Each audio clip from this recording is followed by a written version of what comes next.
بعض اوقات لفظ بھی قرآن کے وہی بن کے آ جاتے جو حضرت عمر اپنے مشورے میں لفظ استعمال کرتے تھے۔ مثلاً ایک لفظ ہے سبحانک ھذا بہتان عظیم، سورۃ نور میں 18ویں پارے میں موجود ہے۔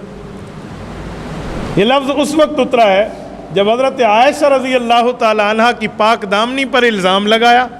اور اللہ پاک نے 18 آیات اتار کے فرمائی کہ آپ کی بیوی عائشہ سچی ہے، الزام لگانے والے جھوٹے ہیں۔ لیکن جب تک آیت نہیں اتری تھی ایک کنفیوژن تو پیدا ہو گئی نا، الزام تو کھڑا ہو گیا۔ کچھ لوگ تو یہ حد تک پہنچ گئے کہ حضور پاک علیہ الصلوۃ والسلام کے اگر بیوی پہ حرف آ گیا ہے تو حضور پاک کو چاہیے کہ اس سے اپنے کو جدا کر دیں، عورتوں کی کمی نہیں ہے اللہ کے رسول کے لیے، یہاں تک بات ہو گئی۔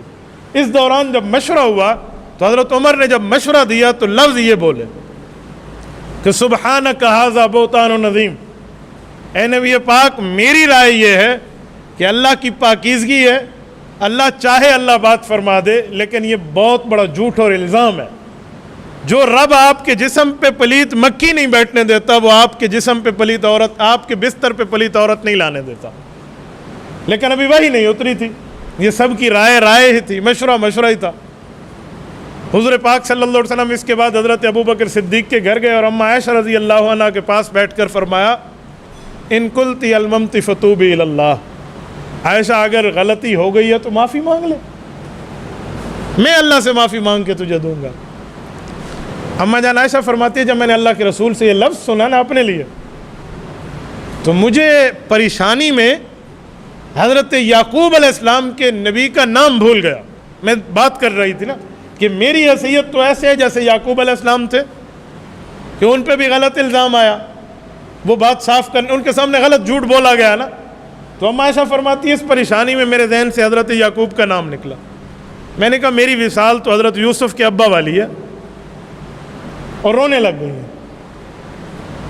حضور پاک صلی اللہ علیہ وسلم نے حضرت ابوبکر صدیق کی اہلیہ اپنی ساس حضرت زینب ام رومان اما عائشہ کی امی ان سے پوچھا کہ آپ کیا کہہ رہی ہیں جب سے گھر آئی ہیں؟ کہا آپ کے گھر سے جب آئی ہیں نا، جب سے بےایمانوں نے باتیں کی ہیں، یہ تو رو رہی ہیں ایک کمرے میں بیٹھ کے، اس کو تو کھانے پینے اور سونے کا ہوش ہی نہیں ہے۔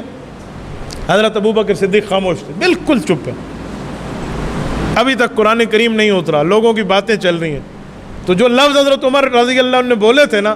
کچھ ٹائم گزرا، حضور پاک پر وحی کی کیفیت طاری ہوئی تو حضرت ابوبکر نے اپنی بیوی کو کہا، اما عائشہ کی والدہ کو، کہ اللہ کی طرف متوجہ ہو جا، یہ اب قرآن اتر رہا ہے نبی پر، یہ کوئی ایک فیصلہ کر دے گا۔ تو وہی اتری، کیفیت وہی ختم ہوئی، رسول پاک صلی اللہ علیہ وسلم کے چہرے پر خوشی آئی۔ حضور پاک علیہ السلام نے یہی آیت پڑھ کے سنائی جو لفظ حضرت عمر کے تھے کہ سبحانک ھذا بہتان عظیم، اللہ نے فیصلہ فرما دیا، عائشہ سچی ہے، الزام لگانے والے جھوٹے ہیں۔ یعنی حضرت عمر رضی اللہ عنہ کی زندگی میں یہ وقت تو کئی بار آیا کہ جو لفظ بولا وہ لفظ بھی بن کے قرآن میں اترا۔ ایسے 18ویں پارے کے پہلے صفحے کی ایک آیت ہے وَلَقَدْ خَلَقْنَا الْإِنسَانَ مِنْ صُلَالَةٍ مِّن، اللہ رب العزت نے انسان کی پیدائش کا ذکر کیا ہے کہ انسان پانی کی بوند سے مٹی فلاں ہڈی گوشت کا ٹکڑا لوتھڑا یوں بنتے بنتے انسان بنا ہے، اور اس کے آخر میں ایک لفظ ہے فَتَبَارَكَ اللَّهُ أَحْسَنُ الْخَالِقِينَ۔ جامع البیان میں موجود ہے کہ سیدنا عمر رضی اللہ عنہ، یہ تفسیر طبری کے اندر حضرت عمر رضی اللہ عنہ یہ لفظ سن رہے تھے، قرآن کریم اتر رہا ہے، رسول اللہ صلی اللہ علیہ وسلم پر ایک ایک آیت اتری ہے، تو جب انسان کی پیدائش کا ذکر ہو رہا ہے تو حضرت عمر نے جب پیدائش سنی کہ اللہ پاک نے پانی پر تصویر بنائی انسان کی، اور 3 اندھیروں میں انسان کو ماں کے پیٹ میں وجود دیا، پھر اس میں روح ڈالی، پھر 4 ماہ یہ 4 ماہ یوں، تو حضرت عمر کہنے لگے فَتَبَارَكَ اللَّهُ أَحْسَنُ الْخَالِقِينَ،